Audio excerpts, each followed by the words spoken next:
Welcome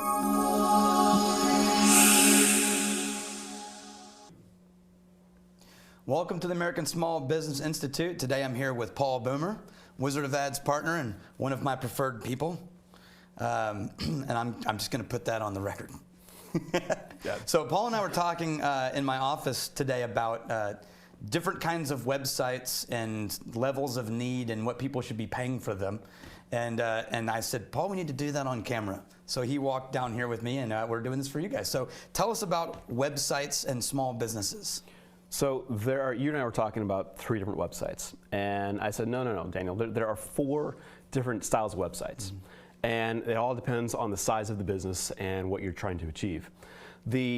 So we're going to start with number 1, which is the business card website. It is a basic site. It has maybe a few photos, a little bit of content of, hey, this is who we are, and address, phone number, period, the end. It's 1 page. There's nothing more than that.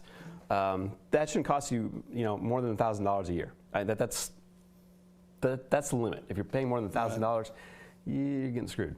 I like that. So essentially, in my mind, that website just becomes 1, an easy contact for people who can't remember their phone number, and 2, sort of a legitimacy that yeah, they're a real company. Yeah, and they really that's exactly exist. It is. It has to be real. If I'm told about, hey, there's this guy, he fixes plumbing, and I Google him and I can't find him anywhere, but I have his phone number, that makes me a little nervous. Absolutely, and that I mean, you think about it 10 years ago, and that was kind of the deal. But now, right, as it is more standard, and it's much easier to have a website, just a 1-pager, you're illegitimate if you don't have something online. Right. Then the second one, the next one, is just a few steps higher than that. The first one we talked about having 1 page, contact information, and just a little bit about us. Well, the next one is for, let's say, a restaurant, local restaurant. They have a phone number, they have address, but they do have a good story that they want to share. They have a menu that they should put up there. Menu, absolutely, and not a PDF. Don't put PDF. People hate PDF. They want to just see it right there. They don't want to download anything. So then you have those extra pages. That shouldn't be any more than $5,000 a month. Or I'm sorry, not a month, a year. Ooh, 5,000 a month. When you start getting into that realm, you need somebody to update it on occasion. Yeah. That shouldn't be more than $70, $75 a month. And there are plenty of services who are great at it, who can just do that. You call up, say, hey, I need this thing changed, done. The next level is for those locals, local restaurants or businesses that have a presence, that are spending a good deal amount in radio or TV, where the ads are driving people to the website. If you think about it, an ad that is rambling 7 digits out at you, people don't remember that. Digits just don't compute nearly as easily as words. So an ad should say a web address, because with these little things that we have in our pockets called phones, that are computers in our pockets, people use them much more than they used to. So okay, I hear this ad, I can look it up online. Oh, great, this is where they're located. I get it, I understand it. It's a lot more accessible. So with those sites, they do need to have SEO and search engine optimization, somebody trying to take care of that, make sure that you're in the rankings and all that stuff, which is a whole nother topic. And intuitive design. Intuitive design, it has to feel comfortable. It is the half step between the ad and walking into the front door. It's where I go where I'm not quite sure, okay, are they a legitimate place? Right. But do they align? Do I align with what they do? Do they have what I need? And so they go to the site and they get that information.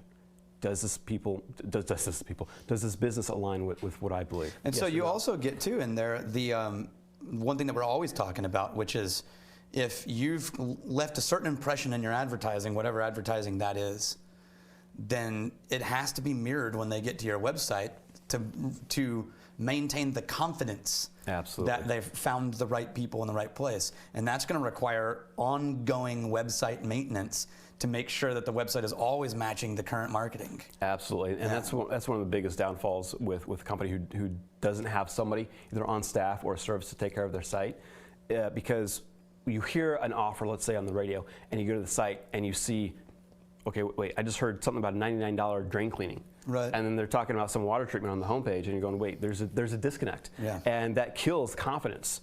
One of the big pet peeves that I have is the copyright at the very bottom. People look at that You may think, oh no, nobody cares about that. And it's Updated 2014, 2011, yeah, 2011. You're like, wait, hold on. Like, Nobody oh. cares. And that is a signal of people, they don't care about their website. So do they care about me as a customer? Yeah. But those are about $10,000, should be about $10,000 a year. A year. For maintenance, for updating, for keeping things going. But it's critical to have somebody who understands, okay, the advertising, whatever it may be over here, to the walking in the business or calling up or whatever, and having that full flow of what is going on in the person's mind from step A to after the purchase, actually. Right. Because a website can loop back. Can bring So what is back this in. rumored fourth website one you speak of? Well, we've talked about these, the local, but then there is the eBays, the Amazons, the big companies who they don't do local e-commerce. Yes, true e-commerce. And I'm not saying that local businesses don't have e-commerce. I have plenty of sites that do, but they are the true e-commerce. They don't do mass advertising. They don't do local advertising generally. But it is all e-commerce. That's all they do. They sell online. You buy online. You deal with them online. Period. The end. So that's the fourth. So But most essentially, people don't at do that point, you're spending the kind of money on your website you would be spending on a physical location. Yeah, absolutely. All that money is into Right? the infrastructure. Instead of and a all that. lease, you're building a website. Yes. Instead of insurance on a building or updates or design of the interior, you're building a website. Absolutely. So each level, as you go up, it becomes more and more involved. When you start getting to level 3, you need somebody on board, on your staff, that at least understands how to do some of those Or things. on your team somehow, so they're Yes. always in the loop and communicating, knowing. Okay, so just a quick recap. If you're not doing full-on e-commerce, then you don't need level 4, and you shouldn't be paying $50,000 a year for a website. If you do have a website, but you're not doing massive advertising, or what you do is so simple that really people are just wanting to know how to call you or where to get to you, or your hours at the most, and you shouldn't be paying for the level 3. Level 2 is, slightly more advanced and a little more work, but low maintenance. Now, what I hear, and level 1 is the online business card. So what I keep hearing in these is, and this is something that you'll have to understand as an owner, I'm not talking about how this saves you time. What I'm talking about is what you're paying for the higher up the ladder you go is time and money exchange, right? So it gets more expensive not because the website's harder, although it may be. It gets more expensive because you need someone to spend more time on it now. Absolutely. And so on the first one requires almost no time investment and a little bit of technical knowledge. And then the amount of time needed to maintain goes up and up and up. And so your price goes up and up and up. Yes. Is that? That's absolutely it. It is exchange of time and energy and knowledge. The other thing, just kind of to help people figure out, okay, what level am I at, is think about your selling process. Is it a short-term item? You need a business card. Is it a longer-term item, such as service industry, HVAC, plumbing? Well, you're kind of at that 2-3 area because people need to know, okay, if I'm going to spend $2,500 on a water treatment piece, I need information. Right. So, love it. Thank you, sir. You're very Appreciate welcome. it. Thank you. Have a good week.